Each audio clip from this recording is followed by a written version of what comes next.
2042 সাল পর্যন্ত ক্ষমতায় থাকতে চায় তারেক জিয়া। তারেক জিয়া নাকি 2042 সাল পর্যন্ত প্রধানমন্ত্রী থাকবেন, এই ঘোষণা বিএনপি দিচ্ছে। কিন্তু আমি দেখাবো আপনাদের সমীকরণ। তারেক জিয়া থাকতে পারেন যদি এই ধরনের ফেসিবাদী মানসিকতা আসলেই পজেস করেন 2042 সাল পর্যন্ত থাকার, তাহলে তিনি থাকতে পারবেন এখন থেকে সর্বোচ্চ 1.5 বছর।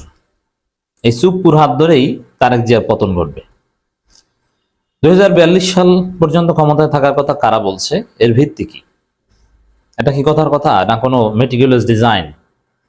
এর তাৎপর্য কি এবং আমাদের করণীয় কি, এ বিষয়ে গুরুত্বপূর্ণ আলোচনা করব। দর্শক, 2042 সাল পর্যন্ত তারেক রহমান প্রধানমন্ত্রী থাকবেন, জয়নুল আবেদিন ফারুক। এই কথা যিনি বলেছেন জয়নুল আবেদিন ফারুক, তিনি কিন্তু তারেক রহমানের বস। এর মানে তার পদ হচ্ছে তারেক রহমানের উপদেষ্টা। মানে তারেক রহমানকে জয়নুল আবেদিন ফারুকরা উপদেশ দিচ্ছেন যে 2042 সাল পর্যন্ত আপনাকে ক্ষমতায় থাকতে হবে। দেখেন, হাসিনার যে কথা বা গতি প্রকৃতি আর তারেক রহমান বিএনপির কথা গতি প্রকৃতি পুরোপুরি মিলে যাচ্ছে, কোনো পার্থক্য নাই। আমরা সুস্পষ্টভাবে দেখতে পাচ্ছি যে বিএনপি ফ্যাসিস্ট হয়ে ওঠার চিন্তা করছে। টেনশনের কিছু নাই, আমি যখন সমীকরণ দেখাবো তাতে আপনি অবাক হবেন যে হ্যাঁ, আসলেই তারেক রহমান বিএনপি, পুরো বিএনপির প্ল্যান এরকমই 2042 সাল পর্যন্ত ক্ষমতায় থাকার। ভয়ের কিছু নাই, কারণ বিএনপি কখনো এগুলো পারে না। বিএনপি আকাম করতে গেলেই ধরা পড়ে। অতএব BNP is not Awami League যে তারা বারবার ভোট কারচুপি করে ক্ষমতায় থাকবে না। বিএনপির পতন এবং ধ্বংস অনিবার্য।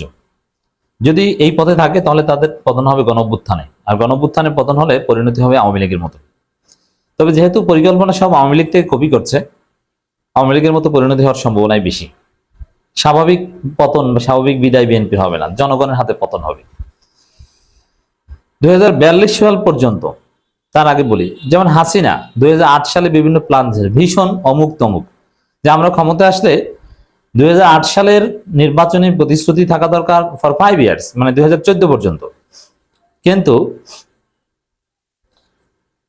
হাসিনা ম্যানিফেস্টো দিত 2021 সালে কি করবো, এটা ভিশন 2021 মনে আছে? এটা তো হওয়ার কথা ছিল না।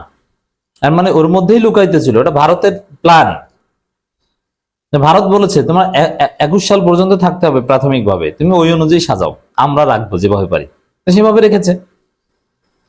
তারেক রহমানের নির্বাচনী প্রচারণায় অলরেডি আপনারা খেয়াল করেন নাই, 2035, 2036, 2037 পর্যন্ত গেছে।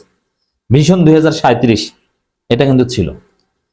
তো এটি হচ্ছে মিল, যে ভারত আওয়ামী লীগকে 2021 সালের থিওরি দিয়েছিল, সেই অনুযায়ী তারা আমল করেছিল, ফল পেয়েছিল। আর বিএনপি ভেবেছে যে তারাও এবার ভারতের প্রেসক্রিপশন অনুযায়ী 2035-37 ম্যানিফেস্টো দিয়েছে, 2035 সালের মধ্যে এইটা স্বয়ংসম্পূর্ণ হবে, এরকম কথাবার্তা বলেছে। বেশ কিছু পয়েন্ট আছে বিএনপির ম্যানিফেস্টোতে এবং তারেক রহমানের নির্বাচন এই প্রচারণা চলাকালীন তার ভাষণে।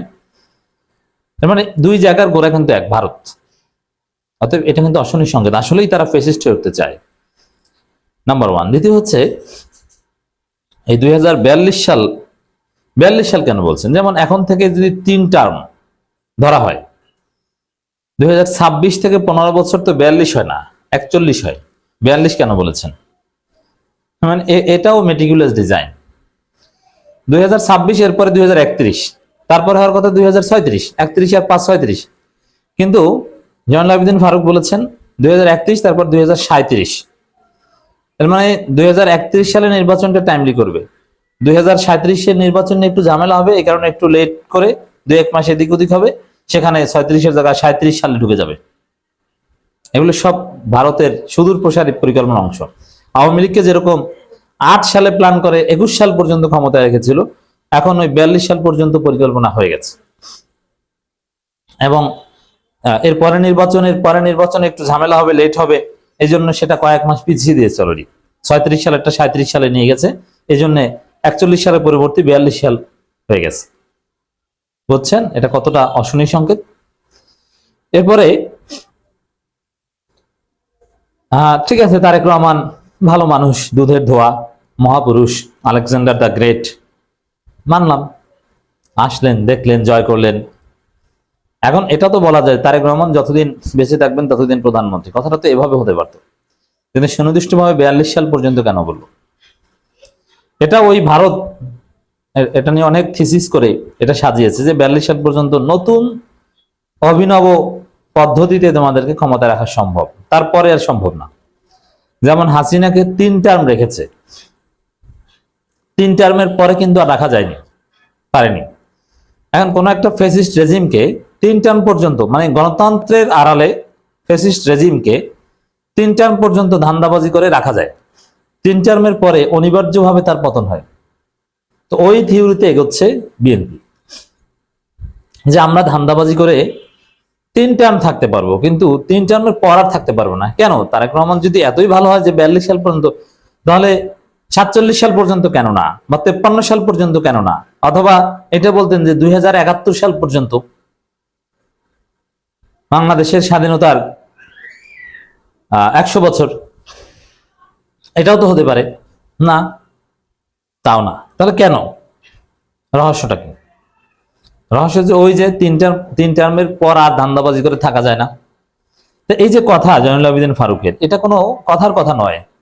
এটা আওয়ামী লীগকে যেরকম পরিকল্পনা করে হাসিনা রেখেছিল, এবং আওয়ামী লীগ যেরকম 2008 সালেই পরিকল্পনা করেছিল যে ভারত তাদেরকে এবার ক্ষমতায় বসিয়ে এইভাবে ধীরে ধীরে এক্সটেন্ড করে 2021 সাল পর্যন্ত নিয়ে যাবে, কমপক্ষে 21 সালে এসে আবার পরিকল্পনা করেছে, এক্সটেন্ড করেছে।